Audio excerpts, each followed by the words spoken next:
Inanunsyo ni dating Pangulong Donald Trump ang pagtalaga kay Linda McMahon, dating CEO ng World Wrestling Entertainment o WWE, bilang pinuno po ng Department of Education.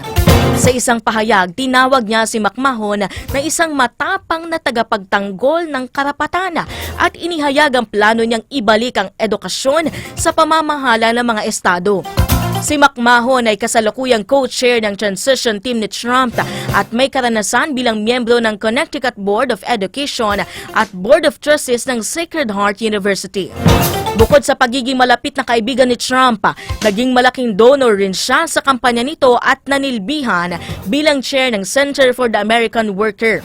Sa dating na pagbabalik ni Trump sa White House sa Enero, muling binigyan din ito ang pangako niyang buwagin ang Federal Department of Education upang maibalik ang kontrol sa lokal na pamahalaan. Newsline, Lunes hanggang Biyernes, alas 8:30 sa Light TV Radio.